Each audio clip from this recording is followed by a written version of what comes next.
Hi, so today we're going to be talking about the bum bag or the fanny pack.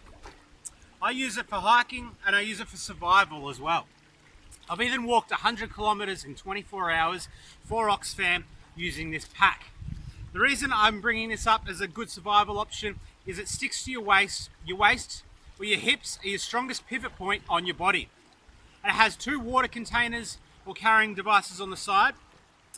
I've used one for carrying nuts, food and stuff like that. So water and food on one side.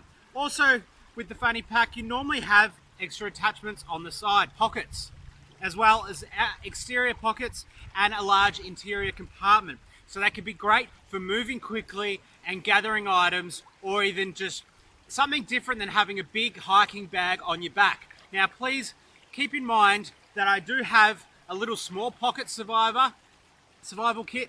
I have the Vanquest personal pocket and I have the Maximizer. I also have a 70 litre, 50 litre and a 30 litre hiking bag as well.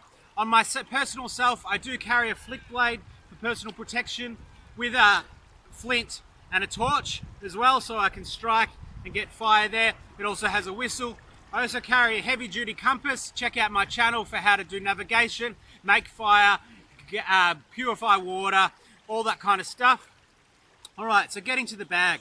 So on the sides here, you have nice little zip pockets that just sit firmly on your hips. We have another compass as well, so that's really good just for, you know, if you've got a backup in case one's not working too well. It also has a lanyard there. Here I have a snare wire, a trip wire so I can gather and hunt possum, squirrel, whatever it is. There's also a saw in here, so if I need to get kindling or get some firewood. So how that saw works is it attaches to your fingers. There's the snare wire, attaches to your fingers, and you just wrap it around the tree and cut through that. There we go, that one's there. So that's just a small little there, so you've got navigation and hunting. On this side, I have a lighter. That's not my fire kit. You'll see my fire kit, that's in here. I have a candle in case you need some illumination at night. Don't worry, there's a big compartment there with headlamps and stuff, torches. I have a Gerber, it has a wire cutter, pliers, saw, knife, all that kind of stuff. A little Gerber there. I'll move that to this side, start giving us some room. All right, so food, drinks, hunting, survival.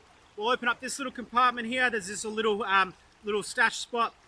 It's just got all your maps, morale boosters, all your information to do with survival. It's good to have a bug out plan. If you want to learn about survival and bugging out, check out my channel. In the main compartment, in another compartment here, I have 5 meters of rope. You don't know when you're going to need rope, whether it's to build a shelter or to help you carry supplies, so 5 meters of rope. I have a fishing kit, so here you have a hook, some sinkers, some lures, about 5 to 10 meters worth of rope, and a little bait catch storer as well, so you can store your bait there. So fishing kit, water purification tablets. So once again, check out my channel for water purification. 50 tablets there, half an hour, 1 tablet, 1 litre will do the job. I have some antibacterial wound gel. It's also Manuka, made with Manuka honey. Honey is one of the only foods in the world that will never go off. I have your tarp and shelter set up there. So you can attach a tarp. There are extra loop attachments that come with this, so if you need to attach a tarp to that. Here's my fire starting kit.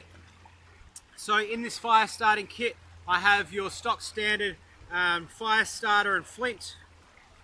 I have a chemical starter wrapped in some foil, so if it's snowing or rain and wet, you can light that, and because it's chemical based, it will light for hours. You can break off a little bit, you don't need to use it all at once. It's in a nice little satchel, this one. You've got your fire starter there, your flint. You've got another lighter. You've also got storm and windproof matches. So yeah, self-explanatory. There's 50 matches there, windproof, waterproof. Little bag there.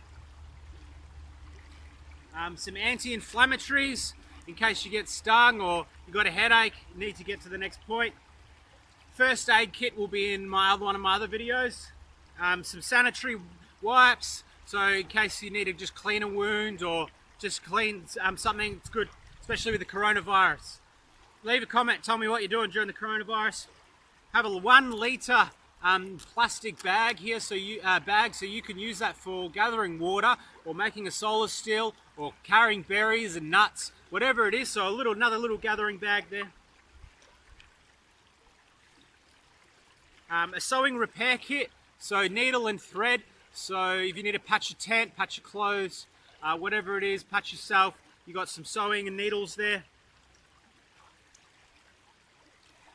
Alright, so that's just your fire, your water, your hunting, your fishing, your handy tools, all within one little compartment. Now, and also your maps and navigational tools there. I like to laminate my maps in case I do go through some creeks or some rivers, then I know that they're safe. In the main compartment here, have just another bag for gathering items. It doesn't really matter, but I have another bag there. Then I have a dry bag, so I mentioned creeks and rivers because I do like walking through creeks and rivers, the old roads. So here's a dry bag, so I can put my phone, my charger, USB, anything electrical in this, and it does up nice and tight. Now this main compartment, I can put obviously food, you know, sandwiches, whatever I need to put in here. I can put other stuff as well. Here I have about 2 or 3 different variety bags, snap block bags, from 1 litres to 20 litres. I also have foil and garbage bags wrapped up in here. So garbage bags are obviously for waterproofing my my gear or gathering stuff or ponchos. So some more little Ziploc bags there, different variety of sizes. I have a spoon or a fork in one, so a spork. You can use it as a shovel as well if I need to dig and make a solar steel or hunt and gather. So a little spork. Some Ziploc ties if I need to tie something up to do with my shelter, or I need to tie someone up if it's a doomsday scenario. So some Ziploc ties. Some more bags. And that's about it. So this compartment's quite tightly packed. Obviously, as I mentioned, you can put a lot of stuff in this bag, and yeah, you can go use it for hiking, camping, survival. It's good to have something small and compact that you can just chuck on your waist and cover all bases of water, food, hunting, everything. Please check out my channel and subscribe. There's lots of stuff to do with education and empowerment. Get your mind working for consciousness, awareness, or transcendence. Thanks so much for your support. Happy hiking, and I hope you learned a lot today. Check out my other videos. See ya. Thank you.